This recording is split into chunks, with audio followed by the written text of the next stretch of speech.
साथियों, जय भीम, जय भारत, जय संविधान। आज आपके बीच में एक महत्वपूर्ण अपील को लेकर आया। मैं इस अपील को करना अपना कर्तव्य भी मानता हूं और नैतिक जिम्मेदारी भी। साथियों, डॉक्टर बाबा साहब अम्बेडकर ने कहा था कि हम प्रथम और अंतिम भारतीय हैं। एक भारतीय होने के नाते भारत पर जो हमला हुआ है पहलगांव में, मैं उन परिवारों की पीड़ा को समझ सकता हूं जिन परिवारों ने अपनों को खोया। किसी ने अपना पिता खोया, किसी ने अपना बेटा, किसी ने पति, किसी ने अपना भाई। इस आतंकी घटना से पूरे देश के मन में, हर देशवासी के मन में व्यथा। हर कोई चाहता है कि इस आतंकवाद का मुंह तोड़ जवाब दिया जाए। लेकिन साथियों, गांव की एक कहावत है कि जब किसी घर पर, परिवार पर हमला हो तो पूरा परिवार मिलकर उन विरोधियों से लड़ता है।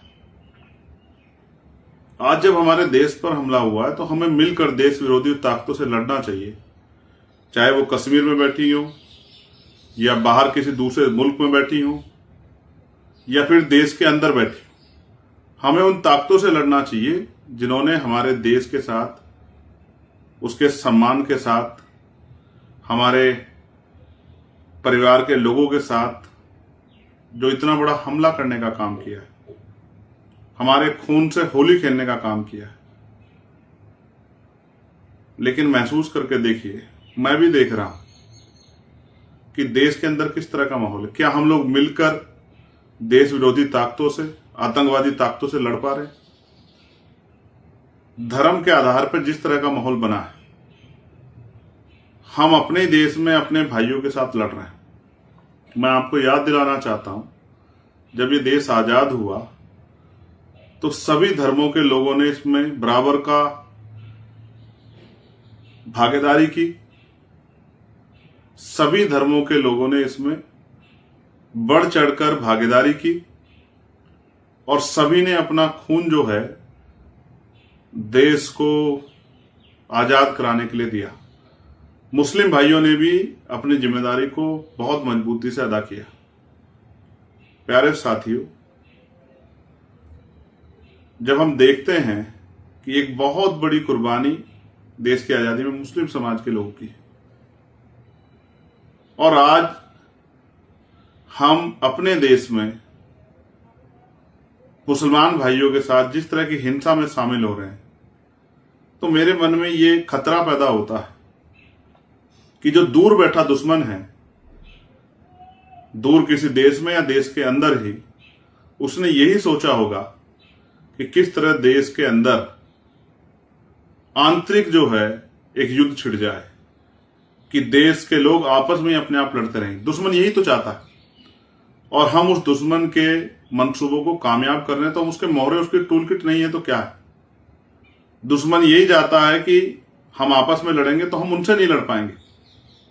आप ये महसूस करके देखिए, अनुभव के आधार पर कह रहा हूं। मैं मानता हूं कि गुस्सा हम लोगों में है, उनमें भी नौजवानों में देश के प्रति जो हमला हुआ है उसको लेके एक बहुत बड़ा आक्रोश और गुस्सा है। लेकिन आप महसूस कीजिए कि अगर इस गुस्से का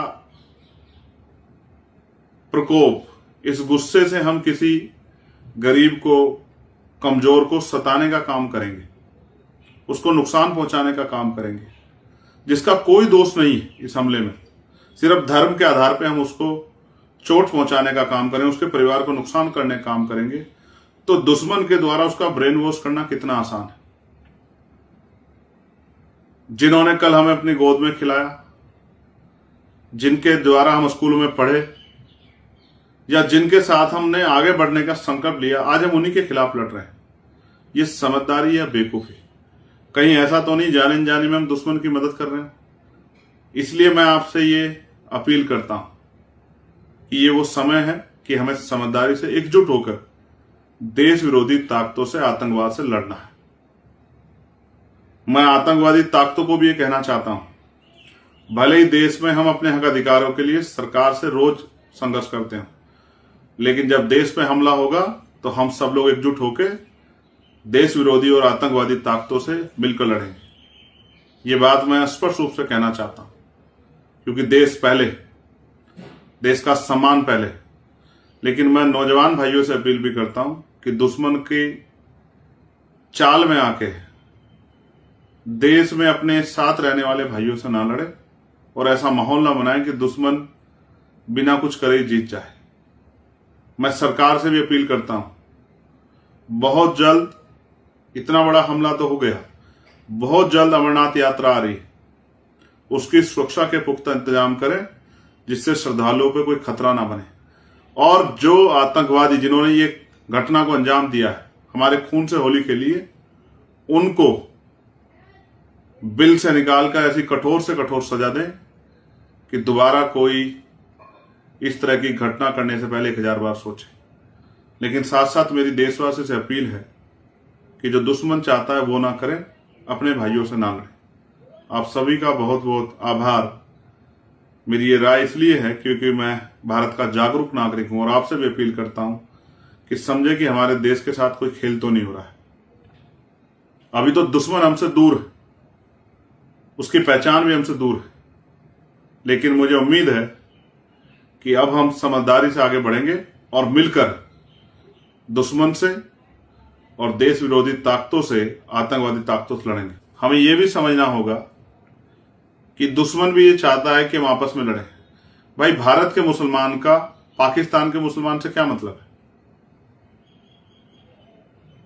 हम किसी की कई की सजा दूसरे को नहीं दे सकते हैं, ये न्याय का सिद्धांत भी नहीं है।